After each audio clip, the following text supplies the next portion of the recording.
Topic of my presentation is sustainability of scientific grey literature and the role of the International Nuclear Information System. Few words about myself. My name is Dobrica SAVIĆ, and I have been involved with grey literature and its sustainability for over 30 years. I worked on 3 continents for various organizations of the United Nations. For the last 13 years, I have been head of the Nuclear Information Section at the International Atomic Energy Agency here in Vienna, Austria. My education includes a doctorate degree in information management and, in addition, 3 master degrees in related fields.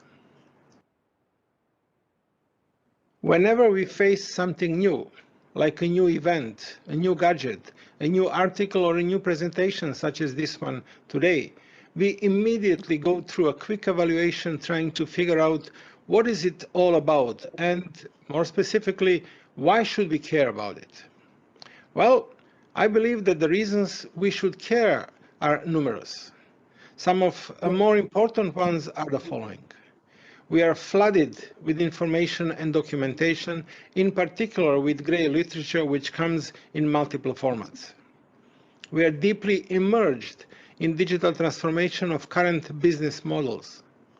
Digital transformation impacts the nature of grey literature work, its immediate workplace, and the workforce involved. There is also a lack of proper care for grey literature, which brings loss of data, loss of information and knowledge. And finally, we need to ensure long-term availability of grey literature, possibility for its retrieval, use, continuous value, and operability. This presentation, in a way, has 2 parts.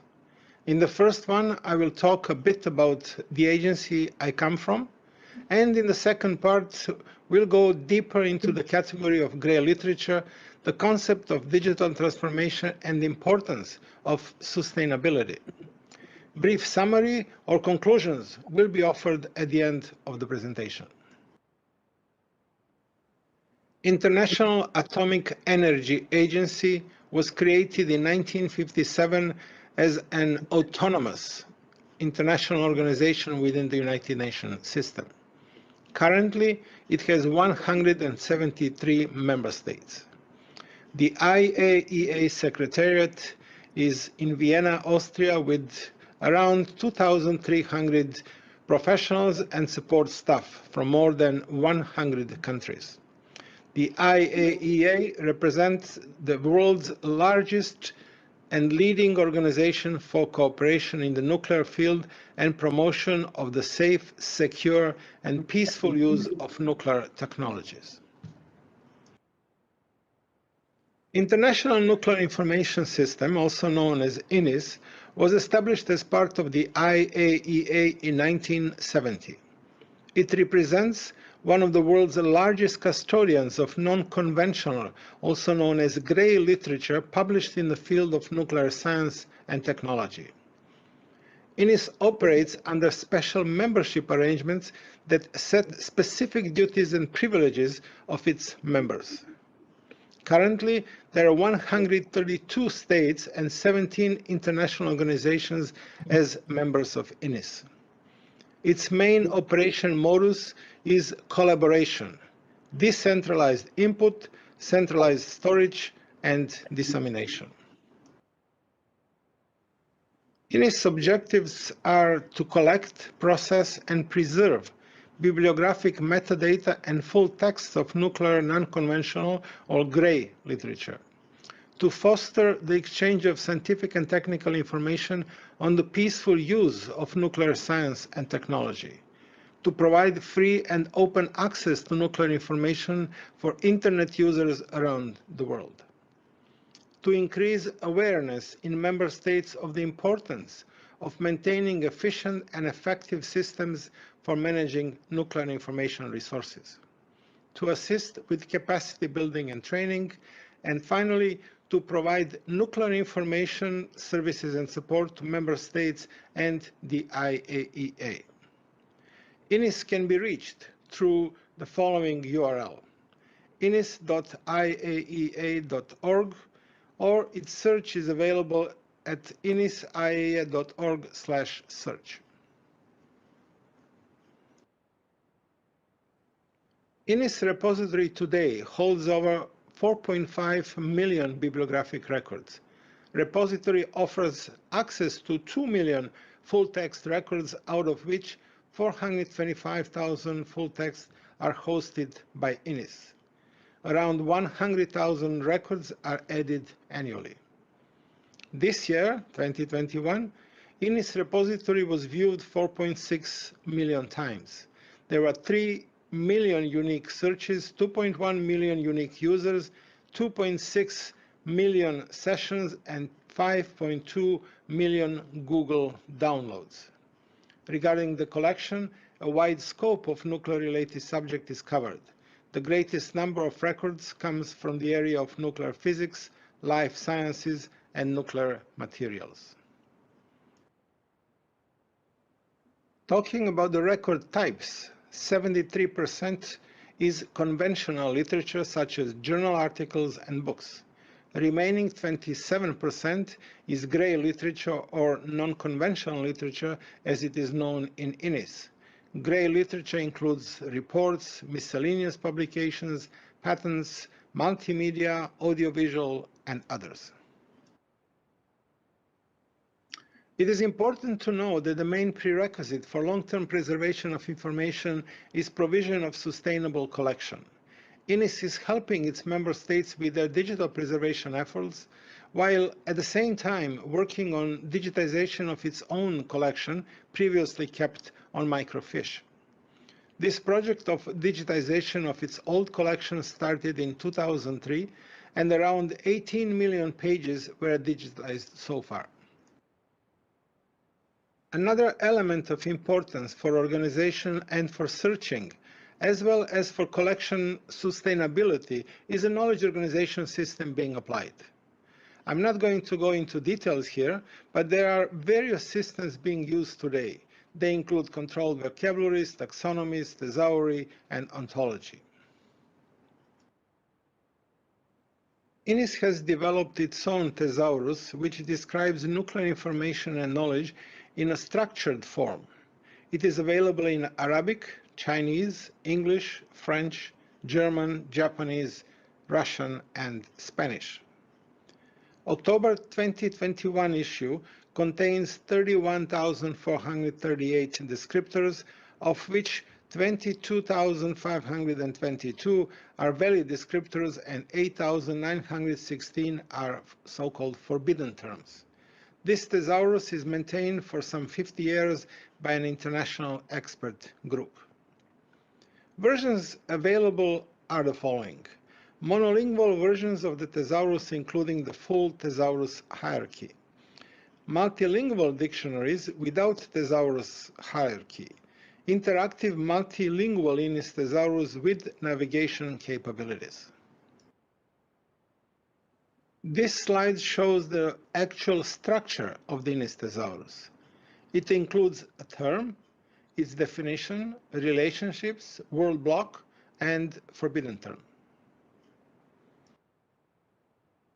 INIS also helps its member states with their capacity building, mainly through training, technical assistance, and by providing some technical manuals and guiding materials.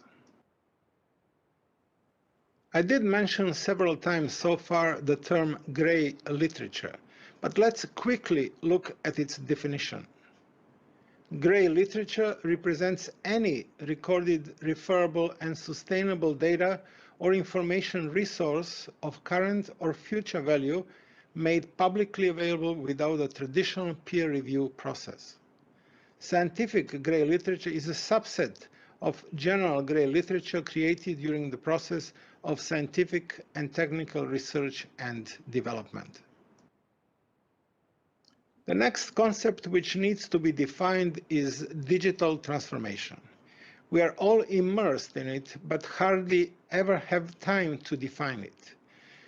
So digital transformation is a process that leverages modern information technology and brings a large-scale change to business models, processes, and customer experiences in order to create value. Our final concept, which needs some clarification, is sustainability. It is the ability to continue at a particular level for a period of time. In order something to be regarded sustainable, grey literature included, following criteria needs to be met. It needs to be available for a long period of time. It needs to be retrievable in future. It needs to be usable, valuable, and operational. Digital transformation impacts grey literature sustainability by changing the nature of grey literature work, by placing new demands on the grey literature workforce, and by changing the workplace. So let's look at the changes brought to the nature of grey literature work. There are 5 V's which are important in any analysis of information data, but also in knowledge analysis. They are variety, new digital formats, unstructured, interlinked, dynamic, which bring also privacy issues. Volume or size with legacy issues, interoperability, storage, possibility to manage it. Veracity or trustworthiness, very important characteristic, especially nowadays, which includes accuracy, authenticity, source, and security. Velocity or speed of creation, analysis, distribution, and use of information. And finally, value. Everyone is talking about information assets, which covers business value, branding, reputation, performance, intellectual property. Impact on grey literature workforce and the roles of grey literature professionals is very sensitive.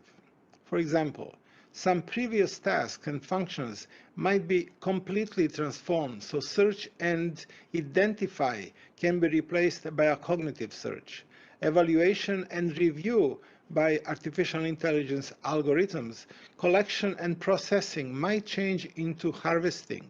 Sharing and promotion might take a road of open access, while long-term maintenance and preservation might come against a stumbling block called organizational policies. To provide sustainable services and long-term access to scientific grey literature, professionals working on it will need a new set of competencies.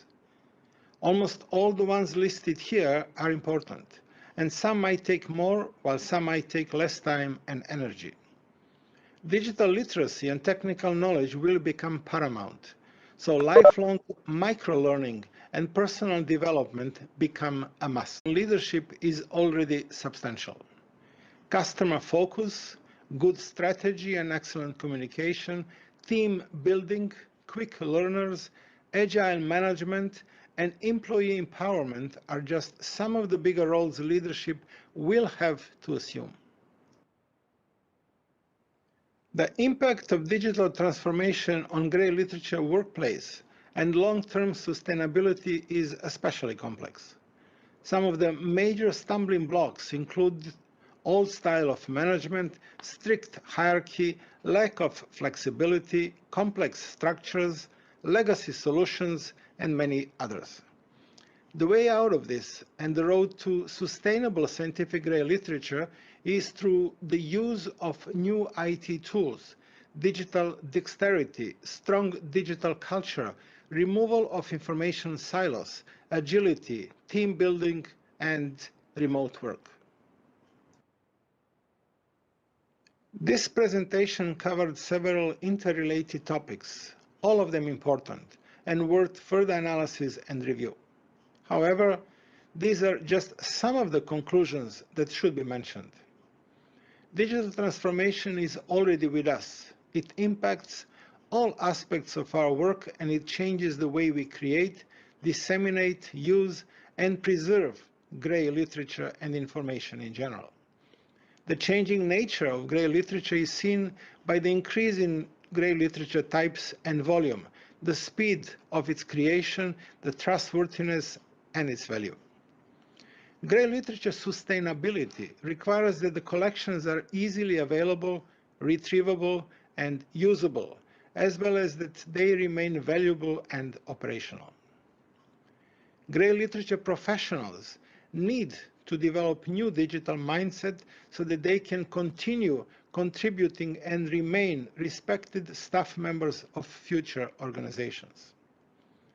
Grey literature leaders should improve organization competitiveness and productivity to achieve better results and high-quality services by leveraging IT technology, focusing on customers, empowering employees, and using analytics. Grey literature workplace has already experienced changes with the introduction of a new normal while adapting to the COVID-19 pandemic and working from home. Much more is to come. Thank you very much for your attention. Dear colleagues and friends,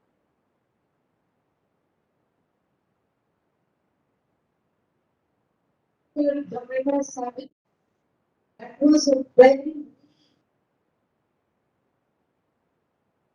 enjoying. I cannot hear.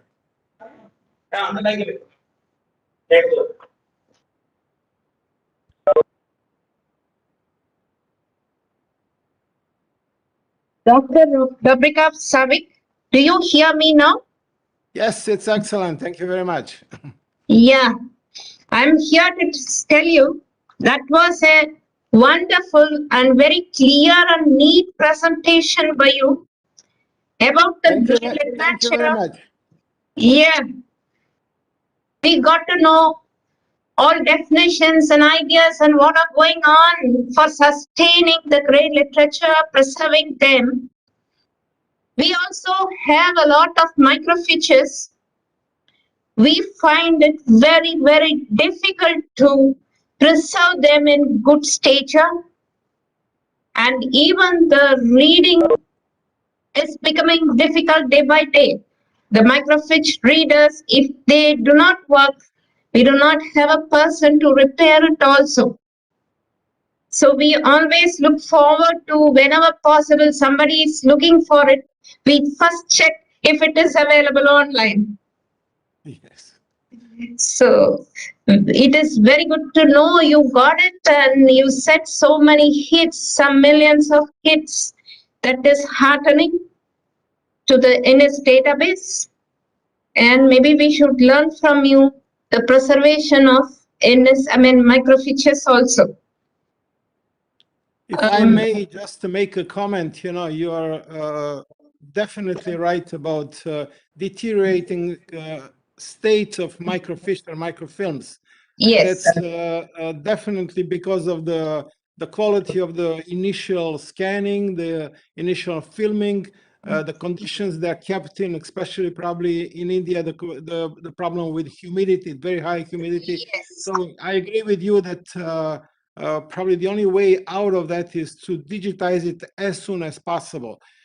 Even here in the agency, we had a similar problem because at the very beginning from 1970s, we were collecting full texts, mainly in microfiche formats. And we faced the same thing, so we came up with this project, and just literally last week, we announced the completion of the project. So in other words, all the microfiches have been digitized and they are available through our system. I like your comment that you first look somewhere if it's already available. That's what we did too. And we found, I should say, thousands and thousands of full text documents already electronically available. So yes, instead of duplicating the processes, it should be done. Regarding our own experience, the INIS experience with digitization, we are always ready to share with anyone who'd like to listen. And of course, as you know, there are lots of different ways of cooperating with the agency. Yes. Here in Vienna, we can have all kinds of different technical projects and so on. So keep in mind that we would be very happy, in fact, if you come up with something like that, that we can cooperate. I can imagine that you probably have also millions and millions of microfiches which would need to be digitized. Rather than that, I would like to know if there are some redundancies. You are having a copy of it, maybe? So I should not repeat the same one. It's definitely the way to go. We should avoid, duplication at any cost. It is very important, that, we concentrate, because I'm sure that just like any other country, we are going through these economic difficulties. Why waste energy, money, and whatever, human Yes, resources exactly. and time on doing something which is already there? We initially, when we started, we said, well, it's much easier, to just microfiche, to get it into electronic format than to go and look for it. But it's not the case, especially that we can nowadays do the harvesting methods, which the INIS is using, and we can do the global search. We can easily locate if the PDF is available somewhere else. Yes. And if possible, we can include it in our database. We do have, as I We mentioned, are in 400. collaboration with BARC, and we are the sister concern to BRC, IGCAR, BAE Kalpakam. So whenever we want, we between us handshake, and we get whatever we want from them, and we give them, we take from them. The thing is, slowly and steadily, the people who are with the operating the microfiches are retiring, and know the concept at all. They don't believe its importance, understand it, to work with dedication, like you are saying, right? Like sustainability has to be done in a concerted way, full with more dedication. So, in fact, we are. I don't believe there are any questions. If I can just make one more comment, because I think it will be important to emphasize that, when we talk about sustainability, quite often